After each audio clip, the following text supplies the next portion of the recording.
إن الحمد لله نحمده ونستعينه ونستغفره ونؤمن به ونتوكل عليه ونعوذ بالله من شرور أنفسنا ومن سيئات أعمالنا من يهده الله فلا مضل له ومن يضلل فلا هادي له أشهد أن لا إله إلا الله وحده لا شريك له وأشهد أن محمدا عبده ورسوله أما بعد أعوذ بالله من الشيطان الرجيم كنتم خير أمة أخرجت للناس تأمرون بالمعروف وتنهون عن المنكر وتؤمنون بالله أعوذ بالله من الشيطان الرجيم يا أيها الذين آمنوا اصبروا وصابروا ورابطوا واتقوا الله لعلكم تفلحون أعوذ بالله من الشيطان الرجيم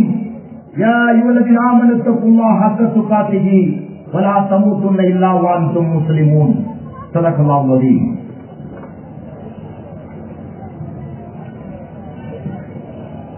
மிகுந்த கண்ணியத்துக்குரிய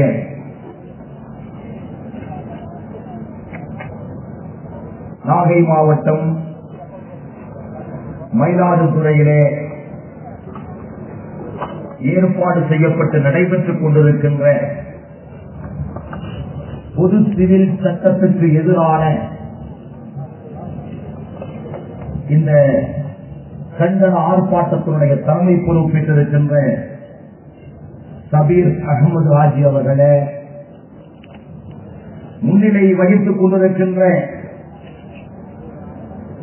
இந்திய தேசிய கட்சியினுடைய மாநில செயலாளர் சிறப்புரை ஆட்சி அமர்ந்திருக்கின்ற சாதிக் பாய் அவர்களே, பாப்புலர் ஃப்ரண்ட் ஆஃப் இந்தியாவின் மாநில பொதுச் செயலாளர் சிறப்புரை ஆட்சி அமர்ந்திருக்கின்ற முகமது ஷேக் அன்சாரி அவர்களே, தாய் கழகம் இந்திய யூனியன் முஸ்லிம் லீக் கட்சியினுடைய மாநில கொள்கை பரப்பு செயலாளர் அன்பு அண்ணன் காயல் மஹபூப் அவர்களே, ஜமாத்து பெரியவர்களே, ஆலிம் பெருமக்களே, எங்களை பெற்றெடுத்த தாய்மார்களே, சகோதர சகோதரிகளே, இளைஞர் சமுதாயமே, மாணவ சமுதாயமே, பல்வேறு அமைப்புகளிலே, பல்வேறு அரசியல் கட்சிகளிலே சமூக சிந்தனையோடு பணியாற்றிக் கொண்டிருக்கின்ற என் நெஞ்சத்திற்கு நெருக்கமான அன்பு போராளிகளே,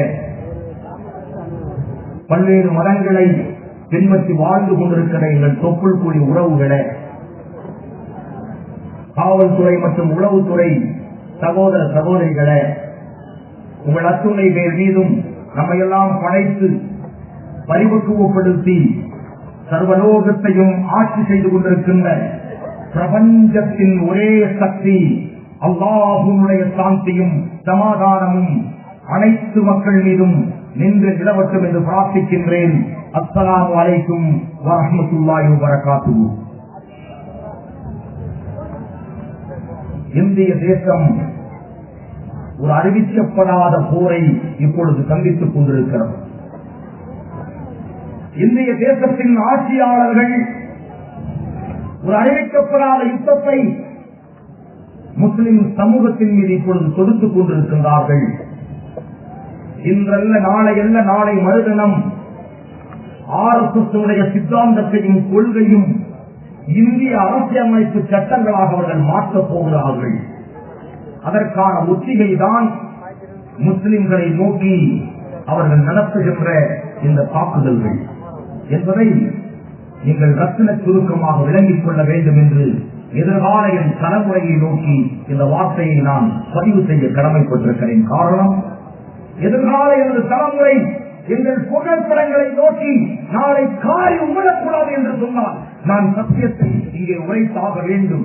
எங்கள் தலைமுறை ஒரு கோழை தலைமுறையாக, அறிவற்ற தலைமுறையாக, அவர்கள் அறிவாளர்களாக வாழ்ந்துவிட்டார்களே என்று எதிர்கால தலைமுறை காரி உமிழக்கூடாது என்று சொன்னால் எங்கள் வார்த்தைகள் இங்கே பதியப்பட வேண்டும் என்பதற்காக நான் இந்த செய்தியை சொல்ல கடமைப்பட்டிருக்கிறேன்.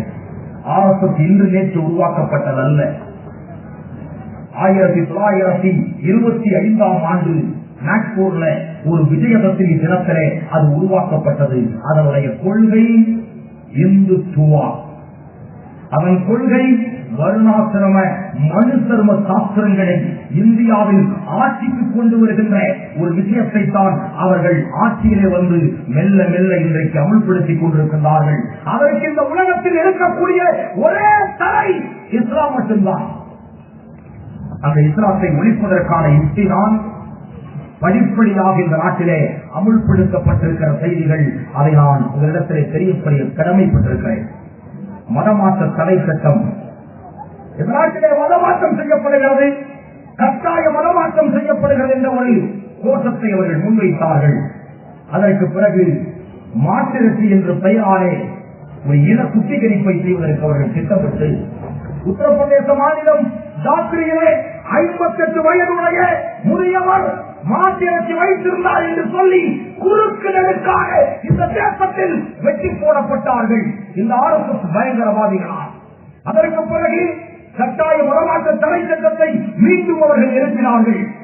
அதற்கு பிறகு பிஜேபியினுடைய எம்பியும் அமைச்சர்களும் சொன்னார்கள், இந்த நாட்டில் மோடியை ஏற்காதவர்கள் பாகிஸ்தானுக்கு அனுப்பப்படுவார்கள் என்று சொல்லி. அதற்கு பிறகு ஹராம் ஜாதே சகியே ராம் ஜாதே சகியே என்று சொல்லி ஒரு எம்பியை பேச வைத்தார்கள், ஒரு பெண்மணியை பேச வைத்தார்கள். ஹராம் ஜாதே சகியே, தப்பா பிறந்தவன் சரியா, உங்களுக்கு ராமனுக்கு பிறந்தவன் சரியா என்று ஒரு பொது மேடையிலே ஒரு பாரதிய ஜனதாவின் தவறாக பிறந்த ஒரு பெண்ணை அவர்கள் பேச வைத்தார்கள் இந்த நாட்டில். அது மட்டுமல்ல, பாரதிய ஜனதா கட்சியினுடைய எம்பிக்கள் அமைச்சர்கள் சொன்னார்கள் முஸ்லிம்களுக்கு ஓட்டுரிமை கூடாது என்று சொன்னார்கள். நான் சொன்னேன், முஸ்லிம்களுக்கு ஓட்டுரிமை கூடாது என்றால் அதுதான் இந்தியாவில் நடத்தக்கூடிய கடைசி தேர்தலாக இருக்கும் என்று அந்த மக்கள் மன்றத்திலே சொன்னேன். இப்பொழுதும் அதைத்தான் சொல்லுகிறேன். 1992 ஆண்டு பாபர் மசூதியை திட்டமிட்டு இடித்தவர்கள் யார்? சரையு நதிக்கரை என்று சொல்லக்கூடிய அந்த நதியே முஸ்லிம்களின் இரத்தத்தால் சிறப்பு கலராக ஓடிய வரலாறு. 2486 முஸ்லிம்கள் இந்திய தேசத்திலே பாபர் மசூதி இடிப்புக்காக கொல்லப்பட்டார்கள். யாருக்காவது நீதி கிடைத்ததா? சிந்தித்து பார்க்க கடமைப்பட்டிருக்கிறோம். இது பல சம்பவங்களின் தொகுப்பாக இந்த நாட்டிலே அவர்கள் அமல்படுத்திக் கொண்டிருக்கின்றார்கள். 50,000க்கும் மேற்பட்ட மக்களை திரட்டி உத்தரப்பிரதேச மாநிலம் பைசாபாத் மாவட்டம் அயோத்திய நகரத்தில் 1992 ராணுவம் பார்க்க, நீதிமன்றம் பார்க்க, பத்திரிகைகள் பார்க்க, நானே சாட்சி வைத்து 486 ஆண்டு காலம் இந்திய தேசத்தின் நினைவு சின்னமாக வீட்டிலிருந்த அல்லாஹ்வுடைய வீடு பாபர் மசூதி இந்த அயோக்கியர்களால் இடித்து தரைமட்டமாக்கப்பட்டது சட்டவிரோதம் இல்லையா என்று கேட்பதற்கு நெஞ்சில் ராணி வேண்டும், உரம் வேண்டும், தைரியம் வேண்டும். நபிகள் நாயகம் ஸல்லல்லாஹு அலைஹி வஸல்லம் உம்மத்துக்காக அவர்கள் இருக்க வேண்டும் என்று இந்த நேரத்தில் நான் சொல்ல கடமைப்பட்டிருக்கிறேன். அதான் அவர்கள் செய்தார்கள். அதற்கு பிறகு மெல்ல ஆட்டை கடித்து மாட்டை கடித்து ஒட்டகத்திற்கு தடை என்று சொன்னார்கள். திருமுறை குரான் சொல்லுகின்ற ஒரு குரானியை அறுப்பதற்கு தடை விதித்த பயங்கரவாதிகள் நீங்கள் சிந்தித்து பார்க்க வேண்டும். பொது சிவில் சட்டம் என்ற ஒரே ஒரு விஷயத்தை மட்டும் அவர்கள் எதிர்க்கவில்லை, ஒட்டுமொத்த முஸ்லிம்களுடைய சட்டத்தையும் அவர்கள் எதிர்த்துக் கொண்டிருக்கிறார் என்பதை, ஒவ்வொரு சட்டத்தையும் அவர்கள் எதிர்க்கிற போது முன்னால் உள்ள ஒரு சட்டத்தை எதிர்த்ததை நாம் சாவகாசமாக மறந்து விடுகிறோம். அதுதான் மனிதனின் மறதி. அதைத்தான் அந்த மனிதர்களுக்கு நினைவுபடுத்த நாங்கள் கடமைப்பட்டிருக்கிறோம். ஒட்டகத்திற்கு தடை என்று சொல்லி, அந்த ஒட்டகத்தை அறுப்பதற்கு தடை என்று சொல்லி உச்ச நீதிமன்றத்தை அணுகினார்கள். உச்ச நீதிமன்றத்தினுடைய புத்திசாலி நீதிபதி சொன்னார், அப்படி தடை விதிக்க முடியாது, அது ஒரு மதத்துக்கான வழிபாட்டு உரிமை, அது சாதாரண ஒரு விலங்காக பார்க்க முடியாது என்று சொல்லி அவர்கள் போட்ட மனுவை தள்ளுபடி செய்தார். அவன் நேரா தூக்கிட்டு உயர் நீதிமன்றத்துக்கு போனான். உச்ச நீதிமன்றம் ரிஜெக்ட் பண்ண எங்க போனோம், அவன் உயர் நீதிமன்றத்துக்கு போனான். சகோதரர்களே, சட்ட விரோதமானது உயர் நீதிமன்றம் அளித்த தீர்ப்பு. அவர் சொன்னார், இங்கே ஒட்டகத்தை பாதுகாப்பாக கொண்டு வருவதில்லை, நம்பர் 1. நம்பர் 2, ஒட்டகத்தை அறுப்பதற்கான கூடாரம், அறுப்பு கூடம் இங்கே இல்லை. என்று சொல்லி அந்த ஒட்டகத்தை அறுப்பதற்கு அல்லாஹ்வுக்கு செய்ய வேண்டிய அந்த பக்ரீத்தினுடைய பலியை கொடுப்பதற்கு இடைக்கால தடை விதித்ததை நீங்கள் சிந்தித்து பாருங்கள். இதை ஏதோ எதேச்சையாக சட்டத்தின்படியோ சட்டத்தை மீறியோ ஒரு பார்ப்பனன் கொடுத்த தீர்ப்பல்ல. அரசுடைய தலைமை பீடம், பிஜேபியினுடைய தலைமை பீடம், மோடிகளுடைய அந்த களியாட்டத்தின் கூடத்திலே இருந்து பிறப்பிக்கப்பட்ட உத்தரவை உயர்நீதிமன்றத்துடைய நீதிபதி சென்னையிலே மொழிந்தார். நாம் எல்லாம் கட்டுப்படுவோம் என்று நினைத்தார்கள். சராசரியாக வருடத்திற்கு 3000 ஒட்டகம் தமிழ்நாட்டிலே அறுக்கப்படும். நீதிபதி தடை விதித்தவுடன் 6000 ஒட்டகங்கள் மாபெரும் கிழமையிலே அறுக்கப்பட்டது. இது அல்லாஹ் நமக்கு தந்திருக்கிற மாபெரும் வெற்றி என்று நான் நினைவு கூற கடமைப்பட்டிருக்கிறேன். உத்தரப்பிரதேசத்துடைய தேர்தல் நடைபெற இருக்கிற நேரத்திலே ராமாயண பூங்காவை அமைப்பதற்காக அங்கே இடங்கள் சரி செய்யப்பட்டு விட்டது. பூங்காவுக்கான ஆயத்தப்பணிகள் தொடங்கப்பட்டு விட்டது நரேந்திர மோடியினுடைய தலைமையிலே. அடுத்தது பொது சிவில் சட்டத்தின் மீது கை வைக்கின்றார்கள். முஸ்லிம்களுக்கு இந்த தனிச்சட்டம் ஒதுக்கக்கூடாது, எங்களோடு ஒன்றாக நீங்கள் அந்த சட்டத்தை பின்பற்ற வேண்டும்.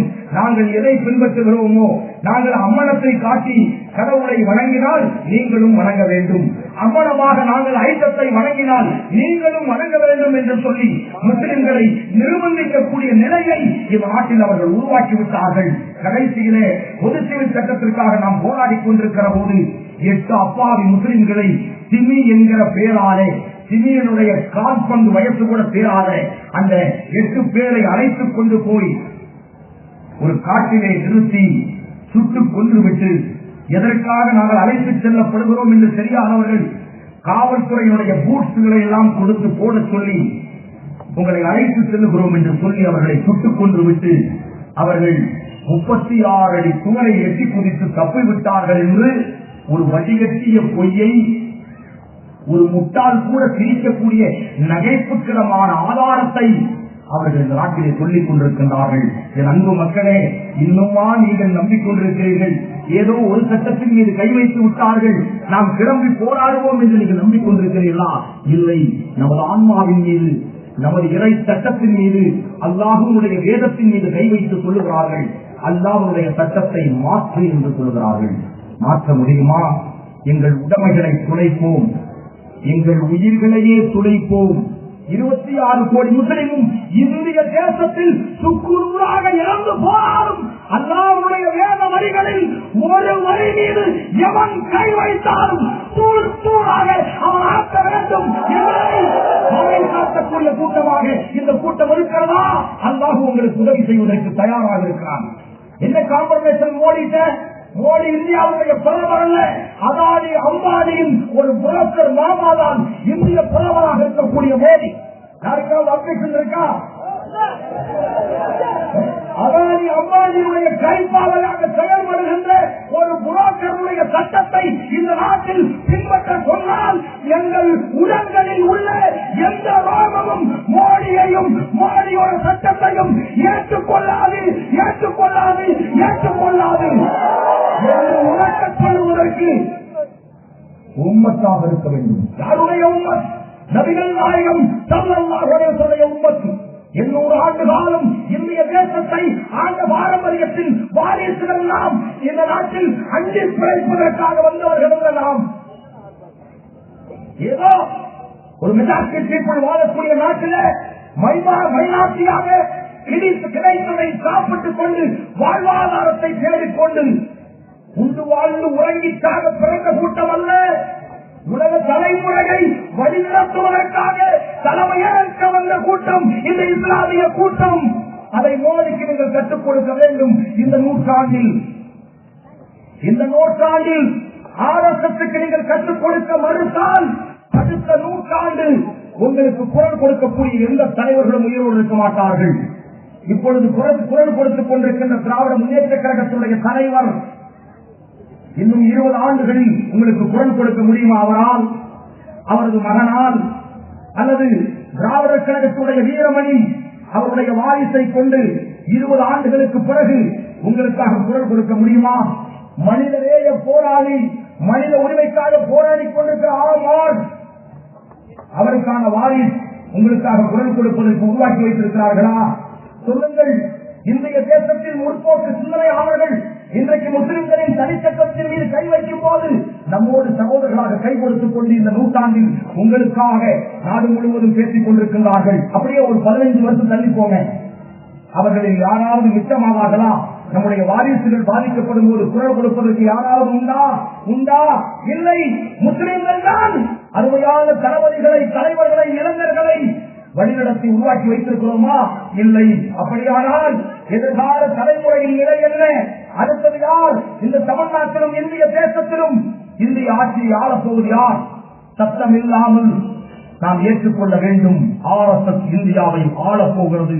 முஸ்லிம்கள் அதை எதிர்நோக்க வேண்டிய மிகப்பெரிய சவால்களை எதிர்நோக்க வேண்டிய இடத்திலே இருக்கிறோம் என்பதை நீங்கள் ஒப்புக்கொண்டுதான் ஆக வேண்டும்.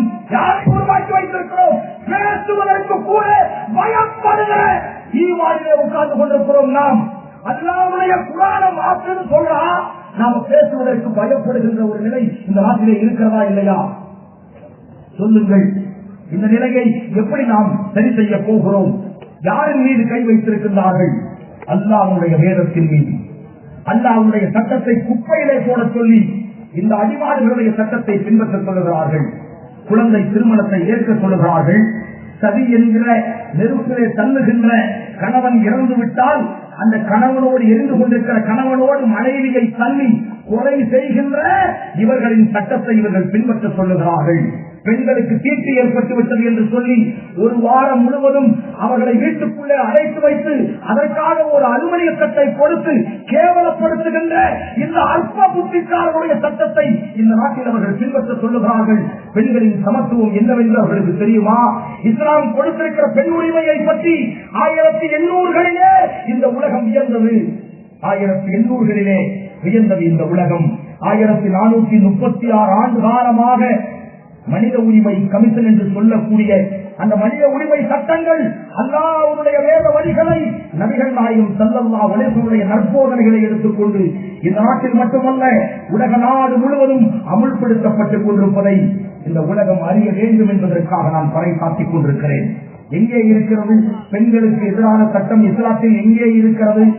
ஒரு பெண் ஒரு ஆணை உலா செய்வதற்கு எந்த நிபந்தனையும் இல்லை. ஒரு ஆணை பெண்ணுக்கு பிடிக்கவில்லை என்று சொன்னால் அந்த ஆண் எல்லா விதமான தகுதியும் பெற்றிருந்தால் கூட அந்த ஆணை அந்த பெண் குலா செய்யலாம். இது இஸ்லாமிய சட்டம். நீங்கள் சொல்லக்கூடிய பொது சிவில் சட்டத்தில் அது சாத்தியமா? 18 வயதில் ஒரு பெண் தலாக்கு கேட்டு நீதிமன்றத்துக்கு சென்றால் நீதிபதி தலாக்கு கொடுப்பார். எப்ப தெரியுமா? 82 வயதில். அதுக்குள்ள அந்த பெண்ணை புதைச்சதுல எலும்பு துண்டு கூட மிஞ்சாது. இந்த சட்டத்தை இவர்கள் பின்பற்ற சொல்கிறார்களா? இஸ்லாம் சொல்லுகிறது ஒரு பெண்ணை ஒரு ஆண் தலாக் செய்ய வேண்டும் என்று சொன்னால் உடனே தலாக் என்று சொல்லுவதல்ல. இஸ்லாம் சொல்லுகிறது அவளை படுக்கையிலே இருந்து கொஞ்சம் ஒதுக்கி வையுங்கள். அதற்கு பிறகு அவளை லேசாக கண்டியுங்கள். நீங்கள் கோபமாக இருக்கிறீர்கள் என்பதை லேசாக தெரிவியுங்கள். அதற்கு பிறகு உங்கள் ஆண் தரப்பில் இருந்து ஒருவரும் பெண் தரப்பில் இருந்து ஒருவரும் 2 பேரையும் உட்கார வைத்து பெண்ணுக்கு அறிவுரை வழங்கி வாழ சொல்லிக் கொடுங்கள்.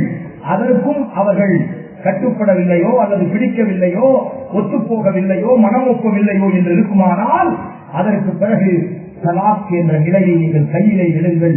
காரணம், அல்லாஹ்வுக்கு பிடிக்காத குர்ஆனிலே உள்ள ஒரே சட்டம் தலாக்கு தான். அல்லாஹ்வே சொல்லக்கூடியது. சிந்தித்து பாருங்கள். அல்லாஹ்வுடைய அரசு நடக்கக்கூடிய ஒரு சட்டத்தை அல்லாஹ் மனித குலத்திற்கு தருகிறார் என்று சொன்னால் அதுதான் மனித குலத்தின் உளவியல். அல்லாஹ் மனிதர்களுடைய இதயங்களை அறிந்து வைத்திருக்கிறான். அதனால்தான் ஒரு பெண்ணை தலாக்கு கொடுக்கிற போது அந்த பெண் சுத்தமானவளாக இருக்க வேண்டும். அந்த நிலையிலே தான் தலாக் சொல்ல வேண்டும். அவள் கர்ப்பமுற்றவளாக இருக்கக்கூடாது. திருமலை குர்ஆன் பெண் உரிமையை இந்த உலகத்தில் மொழிகளை பாருங்கள். திருமலை குர்ஆனை படியுங்கள். படிக்காதவர்கள் படியுங்கள். முஸ்லிம் அல்லாதவர்களுக்கு நான் சொல்ல கடமைப்பட்டிருக்கிறேன். எடுத்து பாருங்கள். ஒவ்வொரு முஸ்லிம் அல்லாத பெண்ணும் ஆணும் இந்த சட்டத்தின்படி நாங்கள் வாழ்ந்திருக்க கூடாதா என்று ஏக்கப்பெருமூட்டி விடுகின்ற அளவுக்கு படைத்த இறைவனுடைய சட்டம் அழகான சட்டமாக இருந்து கொண்டிருக்கிறது. ஒரு பெண்ணை நீங்கள் தேவை செய்கிற போது அவள் சுத்தமானவளாக இருக்க வேண்டும். அவள் கருவுற்ற நிலையிலே செய்யக்கூடாது. நீங்கள் தேவை செய்கிற போது அவள் உங்களுடைய வீட்டிலே இருக்க வேண்டும். உங்களுடைய உணவு உங்களுடைய வீட்டிலே ஒரு அறையிலே அந்த மாதிரியான சௌகரியத்திலே அவள் இருந்த நிலைமையிலேதான் அவள் தலாக்கு விடப்பட வேண்டும். அத்தோடு முடிந்து விட்டதா? டைவர்ஸ் செய்தவுடன் கணவனுக்கும் மனைவிக்கும் எல்லா உறவும் பிரிந்து விட்டதா? இல்லை. அந்த கணவனுடைய சாப்பாட்டிலே தான் அவள் வாழ்வாள், அவனுடைய ஆதரவிலே தான் அவள் இருப்பாள். 2 பேருக்கும் உறவு இருக்காது. அப்படி அவர்கள் 3 மாத காலம் அந்த பெண் 3 முறை தூய்மை அடைகிற வரை அந்த வீட்டிலே அவள் இருப்பாள். அதற்கு இடையிலே சில நேரத்திலே பேச வேண்டிய தேவை ஏற்படும், பார்க்க வேண்டிய தேவை ஏற்படும், அன்பு ஏற்படும், ஊடல் ஏற்படும். கூடல் ஏற்படுவதற்கு முன்னால் அல்லாஹ் ரப்பல் ஆலமீன் சொல்லுகிறான், அதற்கு முன்னால் நீங்கள் இணைந்து கொள்ளலாம். 3 மாதத்துக்குள்ளே தலாக்கு விடப்பட்ட பெண் அந்த ஆணோடு வாழ விரும்பினால், தலாக்கு விடப்பட்ட பெண்ணை அந்த பெண்ணோடு இந்த ஆண் வாழ விரும்பினால் திருமணம் செய்யாமலேயே 3 மாதத்துக்குள்ளே அவர்கள் மன வாழ்க்கையை சேர்ந்து கொள்ளலாம். அது முடிந்த பிறகு 3 மாதத்திற்கு பிறகு 4 மாதமோ 5 மாதமோ ஆகிவிட்டது என்று சொன்னால் அப்பவும் திரும்ப அழைத்துக் கொள்ளலாம். திருமணம் என்ற பந்தத்தின் மூலமாக திரும்ப அழைத்துக் கொள்ளலாம். இது தவறான சட்டமா? சொல்லுங்கள். கௌதமி என்ற நடிகை கமலஹாசனோடு எப்படி வாழ்ந்தார்? விபச்சாரத்திலே வாழ்ந்தாள். இல்லை என்று யாராவது சொல்லுங்கள். இந்திய பீனல் கோடலை படித்த மூடர்கள் யாராவது இருந்தால் சொல்லுங்கள். இந்திய தேசத்தில் கமலஹாசனுக்கு என்ன தண்டனை, கௌதமிக்கு என்ன தண்டனை? விபச்சாரத்தை அங்கீகாரம் கொடுத்த இந்திய தேசத்துடைய சட்டங்களை குப்பையில் போடுங்கள். நீங்கள் சொல்லுகிற சட்டங்களை குப்பையில் போடுங்கள். ஒருவன் மனம் செய்யாமல் ஒரு பெண்ணோடு வாழுகிறான், திருமண ஒப்பந்தம் இல்லாமல், மகன் இல்லாமல், எக்ரிமெண்ட் இல்லாமல், ரெஜிஸ்டர் ஆபீஸ்ல பதிவு பண்ணாமல் ஒரு பெண்ணோடு வாழ்ந்து குழந்தையும் பெற்றுக் கொள்கிறான். இது சட்ட விரோதம் தானே? இது சட்ட விரோதமா சட்டப்படியா? சட்டமா சொல்லுங்க. சட்ட விரோதமா இல்லையா? அது சட்ட விரோதம் என்றால் இந்திய அரசியல் சட்ட சாசனத்துடைய இருக்கக்கூடிய கிரிமினல் சட்டப்படியோ அல்லது சிவில் சட்டப்படியோ அந்த சட்டவிரோதமான உறவுக்கு என்ன தண்டனை எங்கேயாவது இருக்கா? எங்கேயுமே கிடையாது. யார் யாரோட வேணாலும் வாழ்ந்துக்கலாம். அந்த பெண் சொல்லணும், நான் இஷ்டப்பட்டு இவனோட வாழ்றேன். அந்த கணவன் சொல்லணும், எனக்கு பிடிச்சிருக்கு, நான் இவனோட இருக்கிறேன். அப்ப குழந்தை யாரு? இந்த பெண்ணினுடைய பிள்ளைகள். இந்த குழந்தை உனக்கு என்ன? எனக்கு மக. இந்த பெண்ணு யாரு? எனக்கு துணைவி. மனைவின்னு சொல்ல மாட்டான், துணைவி. முதல் கொண்டாட்டி மனைவி, 2வது வச்சிட்டு இருக்கிறவளை துணைவின்னு சொல்லக்கூடிய காலகட்டத்தில் நாம் வாழ்ந்து கொண்டிருக்கிறோம். அத்தாட்சிகளை நான் தரவா? பேரை எண்ணி எண்ணி சொல்லவா? யாரெல்லாம் துணைவி யாரோடு வாழ்ந்து கொண்டிருக்கிறார்கள் என்று. அது தவறல்ல, அவர்களுக்கு பிடித்திருக்கிறது, அவர்கள் வாழுகிறார்கள். உங்கள் சட்டத்திலே இலகுவான நிலை இருந்தால் அதை அவர்கள் பின்பற்றி இருப்பார்கள். உங்கள் சட்டத்தில் 2வது திருமணம் செய்தால் அது தண்டனைக்குரிய குற்றம். அதனால் அவர்கள் என்ன செய்யறாங்க? எதுக்கு திருமணம் பண்ணோம்? இருந்துட்டு போ. இவர்கள் 2 பேர் இருந்துருவாங்க. அந்த பிள்ளைகளுக்கு வாரிசின் அடிப்படையில் சொத்து கிடைக்குமா? அவர்கள் இருவரும் பெற்றெடுக்கிற பிள்ளைகளுக்கு வாரிசின் அடிப்படையில் சொத்து கிடைக்குமா? சமூக அங்கீகாரம் கிடைக்குமா? காரி உமிழ்வார்களே, வெப்பாட்டி கூட்டாளியின் பிள்ளை என்று சொல்லி இந்த சமூகம் காரி உமிழ்வதை இந்திய பொது சிவில் சட்டம் ஏற்றுக்கொள்ளலாம். ஏன் நரேந்திர மோடி ஏற்றுக்கொள்ளலாம்? அத்வானிக்கு இது பிடித்திருக்கலாம், சுஷ்மா சுவராஜ் பத்தினிக்கு இது பிடித்திருக்கலாம், பத்தினி உமா பாரதிக்கு இது பிடித்திருக்கலாம். ஆனால் நாங்கள் அதை விபச்சாரமாக பார்க்கிறோம். இதுவா இந்த இஸ்லாமிய சட்டமா தவறு? பெண்ணுக்கு உரிமை கொடு, பெண்ணுக்கு வாழ்வு கொடு, அவளது உரிமையை நீ முறையாக நடத்து, அவளது வாரிசை முறையாக வளர்த்துக்கொள் என்று சொல்லுகிற சட்டம் இந்திய சட்டங்களுக்கு எதிரானதா? இது மனித குலத்துக்கு எதிரானதா? நான் கேட்கிறேன். மோடி ஒப்பாரி வைக்கிறாரே, முஸ்லிம் பெண்கள் தலாக் தலாக் தலாக் என்று சொல்லி முத்தலாக்கு விட்டதனுடைய விளைவு முஸ்லிம் பெண்கள் பாதிக்கப்படுகிறார்கள். அவர்களுடைய வாழ்க்கை கேள்விக்குறியாகிவிட்டது. எனவே 285 எம்பிக்கள் இருக்கிறோம். हमारे घर में तुम्हारे घर आते हैं, तुम्हारे சத்தம் தான் வரும். அவ்வளவுதான். என்ன சொன்னாலும் அவனுக்கும் தெரியாது, கேட்கிறவங்களுக்கும் தெரியாது. என்னடா காடிங்கிற, என்னடா வைப்புங்கிற சொல்றா. 257 எம்பிக்களை வைத்துக் கொண்டு பொது சிவில் சட்டத்தை ஆஸ்திரேலியாவில் அமல்படுத்துவோம். அது ஓகே, இந்தியாவில் நடக்காது. எங்கள் உயிர் உள்ளவரை, எங்கள் உடலில் இஸ்லாமிய ரத்தம் ஓடுகிற வரை ஒரு வார்த்தை கூட மாற்றுவீர்கள் என்று சொன்னால் இந்திய தேசத்தின் கண்ணாடி கூரையை நோக்கி நீங்கள் கண்டறிந்து கொண்டிருக்கிறீர்கள். இந்திய தேசம் என்பது ஒரு கண்ணாடி குவிழ தாக்குதல் நடத்துகிறீர்கள். வேண்டாம், இந்தியா உடைந்துவிடும். நீங்கள் தாக்குதல் நடத்துவது இஸ்லாமிய சட்டங்களை நோக்கி அல்ல, கிறிஸ்துவனுடைய தேவாலயத்தை நோக்கி அல்ல, சீக்கியனுடைய மத வழிபாட்டை நோக்கி அல்ல, பௌத்தனுடைய ஆலயங்களை நோக்கி அல்ல. இந்திய தேசத்தின் கண்ணாடி குவளையின் மீது நீங்கள் தாக்குதல் நடத்துகிறீர்கள்.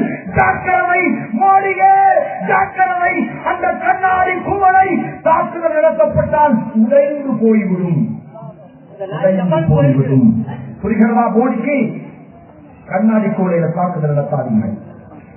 இந்தியாவில் இஸ்லாமியர்களுடைய சட்டங்களின் மீது கை வைத்தால், அவர்கள் வாழ்முறையின் மீது கை வைத்தால், அவர்கள் உடைமைகள் உழைத்தறியப்பட்டால், அந்த பெண்கள் நாசப்படுத்தப்பட்டால் இந்தியா அமைதியாய் நகராது என்று என் தலைமுறைக்கு நான் சொல்ல கடமைப்பட்டிருக்கிறேன்.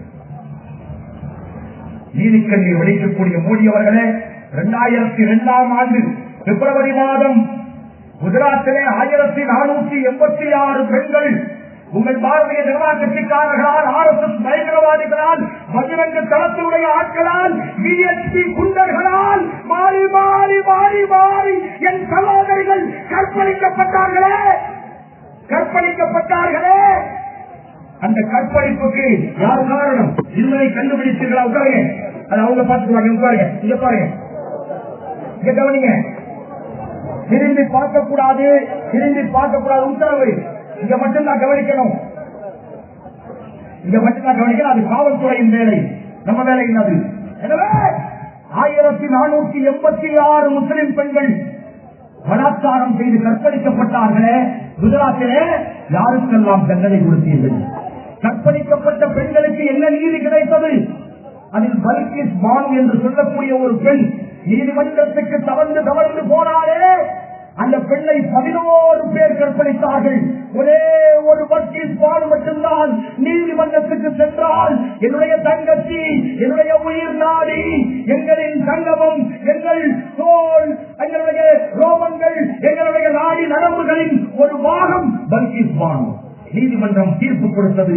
பல்கிஸ் பானுவை கற்பழித்த 11 RSS காரர்களுக்கு நீதிமன்றம் தீர்ப்பு வழங்கியது. என்ன தண்டனை தெரியுமா? ஆயுள் தண்டனை. அவர்கள் ஆயுள் தண்டனை பெற்றார்களே, இப்பொழுது எங்கே இருக்கிறார்கள்? ஜெயில வீட்டில் இருக்காங்க. 11 பேர் சேர்ந்து கதற கதற உங்கள் தங்கச்சிகளை கற்பழித்திருக்கிறார்கள்.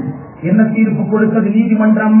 இது இந்திய சிவில் சட்டத்தின்படியோ கிரிமினல் சட்டத்தின்படியோ ஏன் தீர்ப்பு? அங்க யாரும் போகாதீங்க, அந்த மூலையில் உள்ளவங்க வாங்க. ஒரே சொல், இஸ்லாமிய சமுதாயம் ஒரு வார்த்தைக்கு கட்டுப்பட வேண்டும். பாக்கியெல்லாம் போங்க, இந்த பக்கம் வாங்க. இந்த கூட்டத்துக்கு வந்தவங்க இங்கதான் நிற்கணும், தான் கட்டுப்பாடு.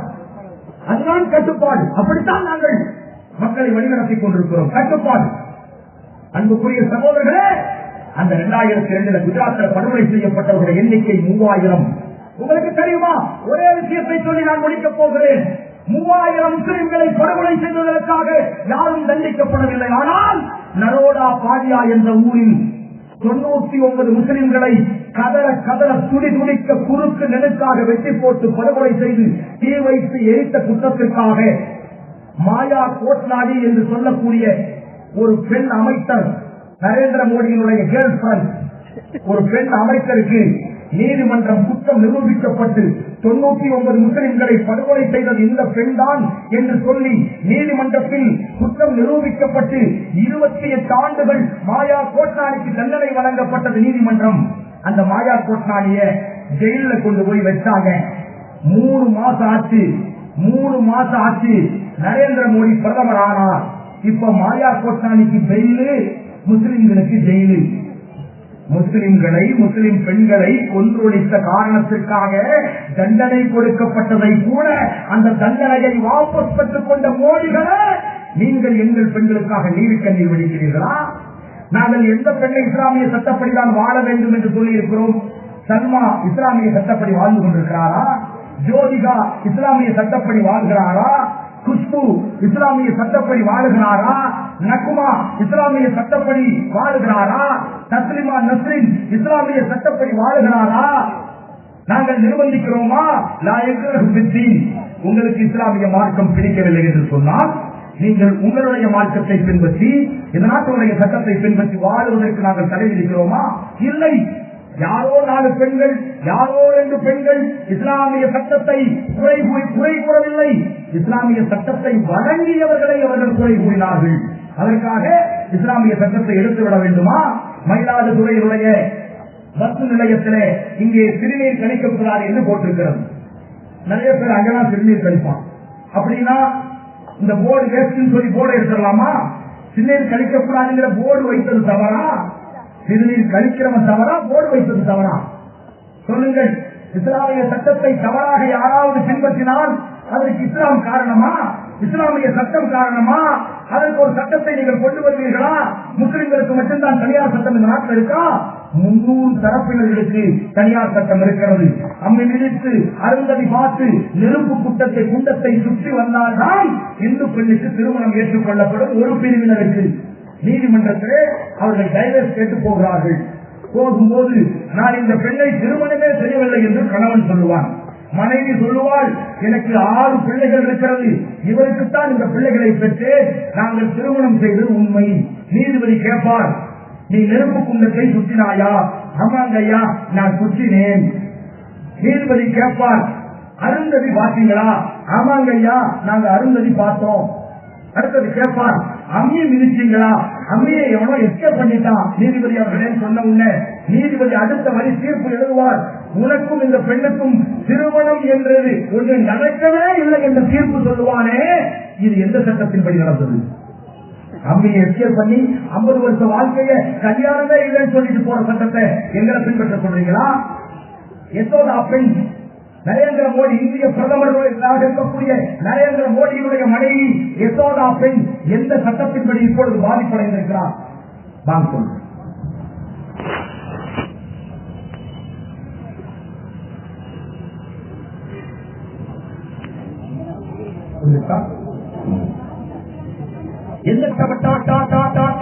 இஸ்லாமிய சட்டத்தை பின்பற்றியதால் தான் நரேந்திர மோடியினுடைய மனைவி பாதிக்கப்பட்டாரா? சொல்லுங்கள். கண்ணாடி கூரையின் மீது நீங்கள் கல் வீசிக் கொண்டிருக்கிறீர்கள். இந்திய தேசத்தில் அடிமையாக இருப்பதற்கு நாங்கள் தயாரில்லை. உங்களுடைய அறிவிக்கப்படாத போருக்கு நாங்கள் தயார். யாரோடு? இந்த நாட்டில் எங்கள் அண்ணன் தம்பிகளாக எங்கள் உயிர் மூச்சாக வாழ்ந்து கொண்டிருக்கிற இந்துக்களோடு எங்களுக்கு எந்த விதமான வருத்தமும் இல்லை. அவர்கள் எங்களுடைய சகோதரர்கள், கிறிஸ்துவர்கள் எங்களுடைய சகோதரர்கள், தலித்துகள் எங்களுடைய தொப்புள் கூடி உறவுகள். யாரோடும் எங்களுக்கு பிணக்கில்லை. இந்து மதத்தினுடைய பெயரை சொல்லிக் கொண்டு ராமனின் பெயரால், விநாயகனின் பெயரால் கீழ்த்தரமான ஒரு அரசியலை இந்திய தேசத்தில் செய்து கொண்டிருக்கின்ற அனுமதிக்கத்தக்க மோடி வகையாட்களோடுதான் எங்களுக்கு எதிர்ப்பே தவிர, அவர்களை கண்டித்தான் தான் நாங்கள் பேசிக் கொண்டிருக்கிறோமே தவிர, இந்த நாட்டின் இந்துக்கள் எங்களோடு அண்ணன் தம்பிகளாக வாழ்ந்து கொண்டிருப்பவர்கள். அவர்களோடு எந்த பழக்கம் எங்களுக்கு இல்லை. எங்கள் மானத்தோடு, எங்கள் மரியாதையோடு, எங்கள் கௌரவத்தோடு, எங்கள் உயிரோடு, எங்கள் உடைமைகளோடு விளையாடி முடித்துவிட்டு இப்பொழுது மோடி அல்லாஹ்வுடைய சட்டத்தின் மீது கை வைக்கிறார் என்று சொன்னால் அதை ஒருபோதும் நாங்கள் ஏற்றுக்கொள்ள மாட்டோம். இப்படி கை வைத்து முஸ்லிம்கள் கிளம்பு இழந்து விட்டால் இந்தியாவுடைய கேட்ட அரசியல் சொல்லி காஷ்மீரில் இருக்கக்கூடிய 1,08,000 முஸ்லிம்கள் தாக்குதலுக்கு ஆளாக்கப்பட்டு படுகொலை செய்யப்பட்டார்களே, சிந்தித்து பாருங்கள். காஷ்மீரில் இருக்கக்கூடிய நம்முடைய தங்கச்சிகள் தூக்கிக் கொண்டு போய் ஆப்பிள் பழங்களை சுவைப்பதை போல அவர்கள் சுவைத்து அவர்களை வெட்டிக் கொண்டு போய் காஷ்மீருடைய பள்ளத்தாக்கிலே வீசி எறிந்தார்களே, அந்த கேட்டுதான் இப்பொழுது மூடப்பட்டிருக்கிறது. எங்களுக்கு அந்த கேட்டு போதுமா? காஷ்மீர் கேட்டை நம்பி வாழக்கூடியவர்களா நாங்கள்? இல்லை. ரப்புல் ஆலமீன் அல்லாஹ் ரப்புல் ஆலமீனுடைய ஆதரவோடு, அவனின் துணையோடு உன்னை எதிர்கொள்ளுகின்ற ஆற்றலை அல்லாஹ் இந்த பூமியிலே முஸ்லிம்களுக்கு வழங்கி இருக்கிறான். ஒருபோது முஸ்லிம்கள் கோழைகள் அல்ல. வெயில்தான் எந்த ஒரு காரணத்திற்கும் மேலுக்கு வர முடியாதவர்கள், பலகீனமானவர்கள் எங்களுடைய தங்கச்சிமார்கள். பெண்கள் என்றால் உடல் உபாதை உள்ளவர்கள், பலகீனமானவர்கள். ஆனால் அல்லாஹ்வுடைய சட்டத்திற்கு களங்கம் ஏற்படுத்துகின்ற அயோக்கியன் மீது தாக்குதல் நடத்துகின்ற மூலமாக அவர்களுடைய எதிர்ப்புகளை பிரகடனம் செய்வதற்காக எங்களை பெற்றெடுத்த தாய்மார்கள் உட்கார்ந்து கொண்டிருக்கின்றார்கள். நீங்களா சொல்லுகிறீர்கள் இஸ்லாமிய சட்டத்திலே பெண்கள் பாதித்து விட்டார்கள் என்று? அந்த சட்டத்தை ஆதரித்து இதோ வந்திருக்கிறார்கள் எங்களுடைய தங்கச்சிமார்கள், அக்காமார்கள், எங்கள் தாய்மார்கள் வந்திருக்கின்றார்கள். யார் பாதித்தார்கள்? மோடி பாதித்தாரா? இலா கணேசன் பாதித்தாரா? எஸ் ராஜா பாதித்தாரா? சொல்லுங்கள். இந்த குற்றவாளிகள் மீது கொடுக்க வேண்டிய போரை எங்கள் மீதா கொடுப்பது இது என்ன நியாயம்? படிப்படியாக முஸ்லிம்கள் குத்தப்பட்டு குதிரப்பட்டு சாக்கடைக்குள்ளே தள்ளப்படுகிற கொடுமையை என்னவென்று சொல்லுவது? இதை எதிர்த்துத்தான் இந்த ஆர்ப்பாட்டம் நடைபெற்றுக் கொண்டிருக்கிறது. அனைத்து கட்சிகள், அனைத்து அமைப்புகள், அனைத்து ஜமாத்துடைய கூட்டமைப்பாக இங்கே நாம் இன்றைக்கு நின்று கொண்டிருக்கிறோம். இந்த ஒற்றுமை ஒரிஜினல் ஒற்றுமையா? இந்த ஒரிஜினல் ஒற்றுமையாக இருக்க வேண்டும் என்று நான் ஆசைப்படுகிறேன். ஏதோ ஒரு விஷயத்திற்காக முஸ்லிம்கள் பிரிந்து விட்டார்கள், அவர்களுக்குள்ளே 1000 ஜமாத்துகள், 1000 அமைப்புகள், 1000 கட்சிகள், இதை உளவுத்துறையை விட்டு நாம் பிரித்து விடலாம். கடைசியிலே யார் பேசுவது, முதலிலே யார் பேசுவது, யாருடைய பெயர் மேலே இருக்கிறது, யாருடைய பெயர் கீழே இருப்பது, எவன் கடைசியிலே உட்கார்ந்திருக்கிறான், யார் நடுவிலே உட்கார்ந்து கொண்டிருக்கிறார் என்று முஸ்லிம்கள் அடித்து பிரிந்து விடுவார்கள் என்று எண்ணினீர்களா? இல்லை. நான் தமிழ்நாடு முஸ்லிம் முன்னேற்ற கழகத்திலே இன்று வந்திருக்கிற மனிதநேய மக்கள் கட்சியினுடைய துணை பொதுச் செயலாளர் சொல்லுகிறேன், என்னை இந்த கூட்டத்தின் நடுவிலே உட்கார வைத்துக் கொண்டு நீங்கள் அனைவரும் பேசி கீழே இறங்கினாலும், எனக்கு அந்த வாய்ப்பை நீங்கள் தராவிட்டாலும், இந்த சமூகத்துடைய நலனுக்காக, என் சமுதாயத்திற்காக எல்லா விதமான விஷயங்களையும் ஏற்பதற்கு தயாராகத்தான் நாங்கள் இருந்து கொண்டிருக்கிறோம் என்று சொன்னால், இந்த முஸ்லிம்களுக்கு குரல் கொடுப்பது யார் இருக்கிறார்கள்? சிந்தித்து பாருங்கள். எல்லா தொகுதிகளும் பிரிக்கப்பட்டு அன்னக்காவலியாக இருந்து கொண்டிருக்கிறோம், ஆயுதமற்றவர்களாக இருந்து கொண்டிருக்கிறோம், அறிவாயுதத்தை ஏந்த வேண்டிய நிலையிலே இருந்து கொண்டிருக்கிறோம். சமூகம் ஒன்று செல்ல வேண்டும் என்று உலமாக்கள் நினைக்கின்றார்கள், ஜமாத்துகள் நினைக்கிறது, ஆளும் பெருமக்கள் நினைக்கின்றார்கள், உலமாக்களின் சபை நினைக்கிறது, கட்சிகள் நினைக்கிறது, அமைப்புகள் நினைக்கிறது. இதை வைத்துக் கொண்டு ஓட்டு கோரிக்கை அரசியல் நடத்துகின்ற எச்சல்கள் அல்ல நாம். நாம் எதற்காக இந்த போராட்டம்? அல்லாவின் சட்டத்தின் மீது கை வைத்தால் ஒன்று அல்லாவுடைய சட்டம் இருக்கணும், இல்லைன்னா அவன் கை இருக்கணும், ரெண்டுல ஏதாவது ஒன்றுதான் இருக்கணும். இப்படி சொல்லுவதற்கு இந்த உலகத்தில் என்ன வேண்டும்? அவர் முஸ்லீமாக இருக்க வேண்டும்.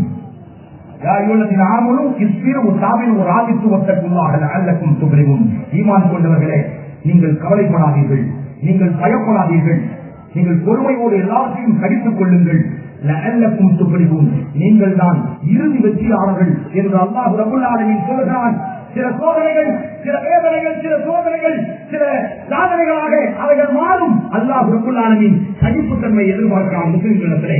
அதனால் தான் சகித்துக் கொண்டு சும்மா இருந்து கொண்டிருக்கிறோம். லட்சக்கணக்கான உயிர்களை இந்திய தேசத்தில் இழந்த போதும் அமைதியாய் இருக்கிறோம். அந்த அமைதிக்கு நீங்கள் கோழைத்தனம் என்று பெயர் வைத்து விடாதீர்கள். முஸ்லிம்கள் ஒருபோதும் கோழையாக இருக்க மாட்டார்கள். எங்களுடைய மானத்திற்கும் எங்களுடைய சட்டத்திற்கும் இழுக்கு வருமானால் எங்களுடைய வீரத்தை நீங்கள் பரிசோதிப்பதற்கு சமம். அந்த விளையாட்டுக்கு நாங்கள் தயார் அல்ல. எங்களை நிர்பந்திக்காதீர்கள், எங்களை நிர்பந்திக்காதீர்கள், எங்களை வாழ விடுங்கள்.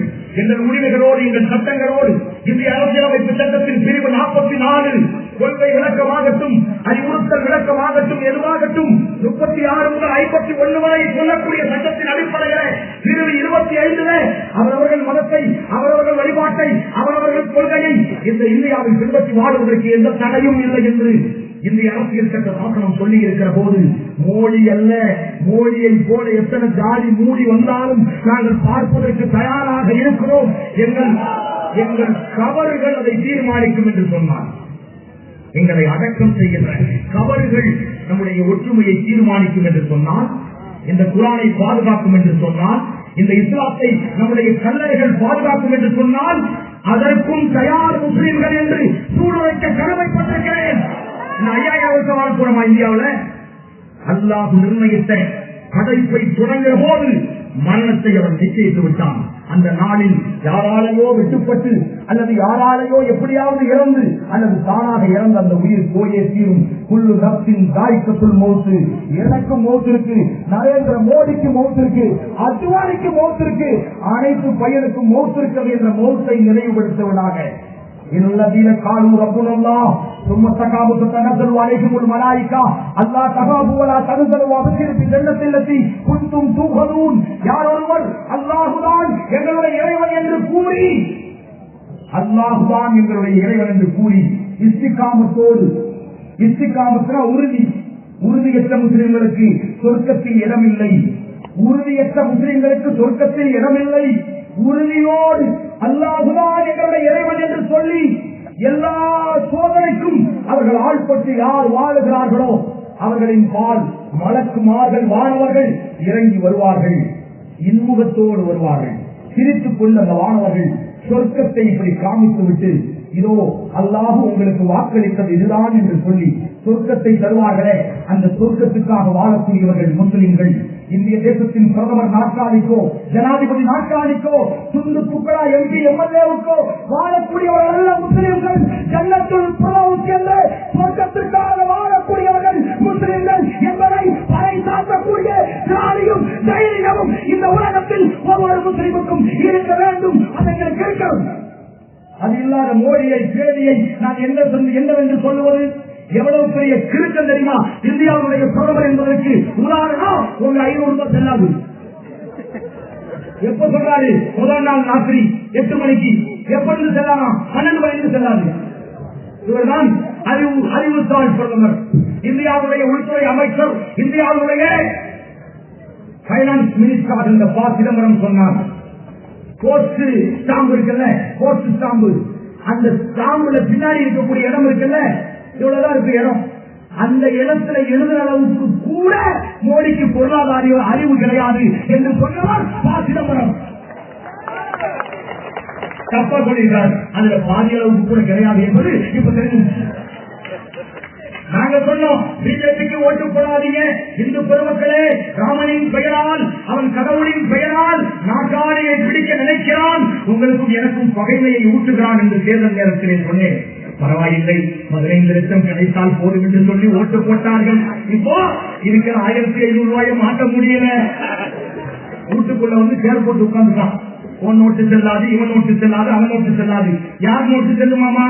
அதானி அம்பானி நோட்டெல்லாம் செல்லும். வைரங்களாக, வைரூரியங்களாக, ஷேர் மார்க்கெட்டுடைய ஷேர்களாக வாங்கி குடித்திருக்கிறார்களே. அதானியின் மனைவியுடைய காலிலே இந்திய பிரதமருடைய காட்சியை நான் யூடியூபிலே பார்த்தேன். என்னை பார்க்கக்கூடாது என்று நினைத்தேன். என்னுடைய பிரதமர் இவ்வளவு கோழையாக கேவலமாக இருக்கக்கூடாது என்று நினைத்தேன். அதனால் தான் சொல்லுகிறேன், இந்த கோழை பிரதமர் ஆனால் அவரை ஆட்சி படைக்க சக்தியாக ஆர்எஸ்எஸ் இருக்கிறது. ஆர்எஸ்எஸ் அழிவு இஸ்லாத்தின் கையிலே இருக்கிறது. எங்கள் பிள்ளைகளை இழப்போம், எங்கள் பெண்களை இழப்போம், எங்கள் குலத்தையே இழந்தாலும் நாங்கள் எங்கள் எதிரிகளை ஆரோக்கியத்துடைய போர்வையிலே வந்தாலும் சரி, அனைத்து விதமான ஆயுதங்களோடு வந்தாலும் சரி, சிரியாவில் எதற்கு போர் நடக்கிறது? இஸ்லாத்தின்படி வாழக்கூடாது என்று சொன்னதற்கா? இல்லை, மண்ணுக்காக, பொண்ணுக்காக, பெற்றோருக்காக நடக்கிற போர். அதே போல ஆப்கானிஸ்தானத்திலே, லெபனானிலே, பலஸ்தீனத்திலே, சவுதி அரேபியாவிலே, ஜோர்டானிலே நடந்து கொண்டிருக்கிற போர். என்ன போர்? முஸ்லிம்களுடைய சொத்துக்களை அபகரிப்பு நடந்து கொண்டிருக்கிற பெற்றோருக்கான போர். அதை விட்டுவிட்டார்களா? பெற்றோரா இல்ல, எடுத்துப்போம், நாங்கள் சுலமா வாழ்வோம் சொன்னார்களா? உயிர் தியாகிகளாக மாறினார்கள் அந்த மக்கள். எங்கள் பெண்கள் ஈராக்கில் AK-47களோடு அமெரிக்க பன்னாட்டு படைகளுக்கு தக்க மானத்தை புகட்டிக் கொண்டிருப்பதை இந்த உலகம் பார்த்துக் கொண்டிருக்கிற போது எங்கள் பெண்கள் அல்லாஹ்வுடைய பாதையிலே அமைதியாக இந்தியாவிலே வாழ்வது நரேந்திர மோடிகளுக்கு பிடிக்கவில்லையா? எங்களை AK-47 எடுக்க சொல்லுகிறீர்களா? வன்முறை இஸ்லாம் அதன் மூலமாக தீர்வை எதிர்பார்க்கார். இஸ்லாம் சொல்லுகிறது அமைதியின் வழியை, இஸ்லாம் சொல்லுகிறது சாந்தியின் வழியை, சமாதானத்தின் வழியை. நாங்கள் தீவிரவாதி, பயங்கரவாதி என்று சொன்னால் பாபர் மசூதி இடித்தவர்கள் எப்படி உயிரோடு இருக்கிறார்கள்? நாங்கள் தீவிரவாதி என்று சொன்னால் பொது சிவில் சட்டத்தை கொண்டு வர துடிக்கிற நரேந்திர மோடி எப்படி இப்பொழுது உயிரோடு இருக்கிறார்? நாங்கள் தீவிரவாதி அல்ல, நாங்கள் தீவிரவாதி அல்ல, தீவிரவாதி ஆதரவு அனுமதியில் உள்ளவர்கள் அல்ல என்பதற்கு எவிடன்ஸ் என்ன தெரியுமா? முஸ்லிம்களை கொன்று குவித்தவர்கள் இன்றைக்கும் பிரதம மந்திரிகளாக, ஜனாதிபதிகளாக, அமைச்சர் பெருமக்களாக, எம்பிக்களாக இந்த உலகத்தில் நடமாடிக் கொண்டிருக்கின்றார்கள். அப்படி இல்லை என்று சொன்னால், நாங்கள் தீவிரவாதிகள் என்று சொன்னால் யாரை குறிவைப்போம்? சிந்தித்துப்பார்கள். இப்பொழுதே தெரிந்து கொள்ளுங்கள், முஸ்லிம்கள் தீவிரவாதத்துக்கு ஒப்புதல் வழங்கக்கூடியவர்கள் அல்ல.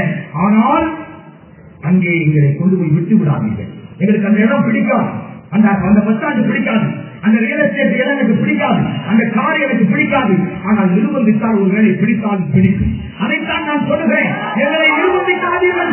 அது எங்களை காப்பதற்காக அல்ல, எங்களை காக்க, எங்களுடைய உடைமைகளை காக்க, எங்கள் உயிர்களை காப்பதற்காக அல்ல. இந்த உலகத்தை திருத்தி அல்லாஹ் ரப்பல் ஆலமீனுடைய சட்டத்தையும் இந்த இஸ்லாத்தையும் பாதுகாக்க உயிர் கொடுப்போம், உடைமைகள் கொடுப்போம், அனைத்தையும் கொடுப்போம் என்று சொல்லுவதற்கு தைரியம் வேண்டும்.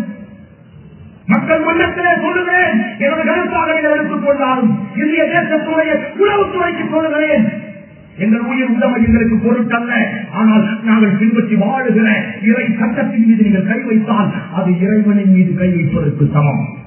பாபர் மசூதி பள்ளிவாசலை விட்டது மாதிரி நினைச்சிட்டீங்களா? பொது சிவில் சட்டத்தை விட்டு ஒண்ணு 500 ரூபாய் நோட்டு செல்லாது ஒரே ராத்திரி அறிவிச்சுட்டு ஜப்பானுக்கு போன பிரதமர் மாதிரி ஒரே ராத்திரியில பொது சிவில் சட்டத்தை கொண்டு வந்து நினைச்சீங்களா? நீங்க அறிவிச்சீங்க. நீங்க அறிவித்த 4 மணி நேரத்தில் டெல்லி என்ன ஆகுங்கிறத நாங்க சொல்லி தெரிஞ்சுக்க வேண்டியதில்லை. எங்களுடைய செயல் காட்டும். அத்தனை 26 கோடி இந்திய முஸ்லிம்களில் 6 கோடி பேர் டெல்லியில சங்கமிப்போம். பாராளுமன்றம் நடக்குதான் பார்க்கலாம், பஸ் ஓடுதான் பார்க்கலாம், செயல் ஓடுதான் பார்க்கலாம். கொண்டு வாங்க. நான் மிரட்டவில்லை. அத்தனை பேரும் உயிர் தியாகம் செய்வோம். அதற்கு பிறகு நீங்க நல்லா வாழுங்க. நாங்கள் இறந்ததற்கு பிறகு முஸ்லிம்கள் எல்லாம் ஒட்டுமொத்தமாக அழிக்கப்பட்டதற்கு பிறகு நீங்க வர்ணாசிரமத்தை அமுல்படுத்துங்க, மனு தர்மத்தை அமுல்படுத்துங்க, இந்துத்துவாவை அமுல்படுத்துங்க, ராமராஜ்யத்தை அமுல்படுத்துங்க. ஆனா நாங்க உயிரோடு இருந்தா நீ ராமராஜ்யம் அமைத்தால் இன்னொரு பக்கம் அல்லாஹ்வுடைய ராஜ்யத்தை நாங்கள் அமைத்தே தீருவோம் என்று சொல்லுவதற்கு இது சமஉரிமை சட்டம். உனக்கு ராமராஜ்யம்னா எனக்கு அல்லாஹ்வுடைய ராஜ்யம், உனக்கு இந்துத்துவ சட்டம்னா எனக்கு புராணிய சட்டம். இதுதான் சமதர்மம், இதுதான் சமத்துவம். நீ எது நாங்கள் இருக்கிறோம், நீ விட்டு நாங்கள் விட்டுறோம். இதுதானே தவிர யாரையும் கலங்கப்படுத்துகிற நோக்கம் அல்ல. இந்தியா என்பது நம்முடைய முன்னோர்கள் உருவாக்கிய அழகான ஒரு கலை கலந்திய தேசம். வேற்றுமையில் ஒற்றுமை நமது ஒற்றுமை. வேற்றுமையில் ஒற்றுமை. பல ஜாதி, பல இனம், பல குணம், பல வழிபாடு, பல மக்கள் வாழக்கூடிய வேற்றுமையில் ஒற்றுமை கண்ட தேசம் இந்தியா. அது அற்புதமாக வீழ்நடை போட வேண்டும் என்று சொன்னால் இந்தியாவுடைய வலிமைக்கு வல்லரசுக்கு நாம் ஒத்துழைப்பு கொடுக்க வேண்டும். இந்த நொல்ல அரசை கிள்ளி எறிய வேண்டும். அடுத்த தேர்தல் இன்ஷா அல்லாஹ் தீர்மானிக்கும் பொது சிவில் சட்டத்தை எங்கள் உடலில் உள்ள எந்த ரோகமும் ஏற்றுக்கொள்ளாது என்று சூழ்நிலைத்து தாய்மார்களே, சிறியோர்களே, பெரியோர்களே, சமூகத்தின் தலையாய தலைவர்களே, இந்த உலகம் தெரிந்த தலைவர்களே, ஓர் அணியில் திரள்வோம். வேற்றுமையில் ஒற்றுமை முதலில் இஸ்லாத்தில் கொண்டு வருவோம். இங்க வேற்றுமை இல்லை, ஒற்றுமை ஒற்றுமை எங்கள் சங்க நாமத்தை சொல்லி நானே தப்பி